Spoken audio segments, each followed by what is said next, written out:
ကျွန်တော်ရဲ့ဘဝသက်တမ်းတစ်လျှောက်လုံးမှာအောင်မြင်သွားတဲ့သူတွေစီကနေပြီးတော့ရှာတွေ့ခဲ့တဲ့လျှို့ဝှက်ချက်၄ချက်ကိုဒီဗီဒီယိုမှာမျှဝေပေးသွားမှာဖြစ်ပါတယ်။ဒီဗီဒီယိုကိုကြည့်နေတဲ့မိတ်ဆွေကလည်းဘဝမှာအောင်မြင်တိုးတက်ချင်တယ်ဆိုလို့ရှိရင်တော့ဒီ၄ချက်လုံးဖြစ်နေလားဆိုတာကိုပြန်ပြီးတော့မှစမ်းစစ်ပါ။ဒါကြောင့်မလို့ဒီဗီဒီယိုကိုအဆုံးထိကြည့်သွားပေးပါ။ပထမတစ်ချက်ကတော့ဗာလဲဆိုတော့အောင်မြင်တဲ့သူတွေဒီ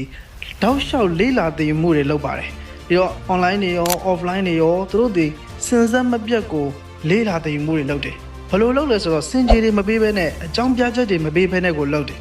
ဒီတော့ဘလို့ပဲဖြစ်နေသူတို့ရဲ့လေးလာသိမှုကိုလုံးဝပြောင်းမသွားဘူးပေါ့နော်လေးလာသိမှုတွေတောက်လျှောက်လုပ်သွားပါတယ်ဒီဗီဒီယိုကိုကြည့်နေတဲ့ကျွန်တော်ရဲ့မိတ်ဆွေတွေရောလေးလာသိမှုတွေလုပ်နေပြီလားပြန်ပြီးတော့မှသုံးသပ်ပါနံပါတ်1ကတော့ဗာလဲဆိုတော့ရတဲ့နေရာကနေပြီးတော့အတွေ့အကြုံတွေကိုယူတယ်သူအပြင်ကနေပဲဖြစ်စေသင်ခန်းစာတွေတဲကပဲဖြစ်စေသင်တန်းတွေတက်ပြီးတော့ဖြစ်စေပေါ့နော်ရတဲ့အတွေ့အကြုံတွေကိုရတယ်လို့ယူပါတယ်လူတွေစီကနေရောအားလုံးပေါ့နော်သူအဲ့ဒီအတွေ့အကြုံတွေကိုစုထားပါတယ်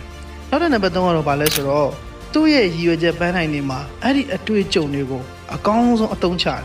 ပြီးတော့ဘယ်ဟာတွေကကိုယ့်ရဲ့ရည်မှန်းချက်မှာအသုံးချလို့ရမလဲကိုယ့်ရဲ့ဘဝအတွက်ပို့ပြီးတော့မှတိုးတက်ဖို့အသုံးချလို့ရမလဲအဲ့ဒီຢာတွေကိုစဉ်းစားပါတယ်နောက်ဆုံးနံပါတ်4ကဗာလဲဆိုတော့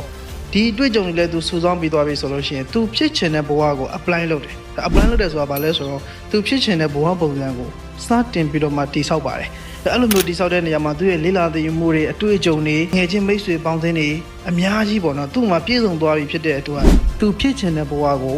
စပြီးတော့မှတည်ဆောက်ပါတယ်ပြီးတော့တည်ဆောက်ရင်းနဲ့ပဲလေးလာသိမှုတွေလောက်သွားတယ်အဲ့ဒါဆိုလို့ရှိရင်ဘဝဟာပို့ပြီးတော့မှတိုးတက်သွားတာဖြစ်ပါတယ်ဒါဒီကျွန်တော်လေးလာတွေ့ရှိခဲ့တဲ့ပေါ့နော်အောင်မြင်တဲ့သူတွေစီမှာရှာတွေ့ခဲ့တဲ့အချက်၄ချက်ဖြစ်ပါတယ်ဒီဗီဒီယိုကိုကြည့်နေတဲ့ကျွန်တော်ရဲ့မိတ်ဆွေတွေရောဒီ၄ချက်လုံးဖြစ်နေလားအခုလက်ရှိရောလုံးနေပြီလားကိုယ့်ကိုပြန်ပြီးတော့မှသုံးသပ်ပါမလုံးဝသေးဘူးဆိုလို့ရှိရင်တော့စပြီးတော့မှအကောင့်ထဲပေါ်လိုက်ပါသိကြတယ်ရလက်တီတီးသတာကိုတိုးလာပါလိမ့်မယ်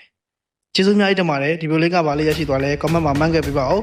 နောက်ထပ်ဗီဒီယိုတွေမှာပြန်လည်ပြီးတော့ဆုံတွေ့ပါမယ်မိတ်ဆွေများအားလုံးရှင်လန်းချမ်းမြေ့ပါစေ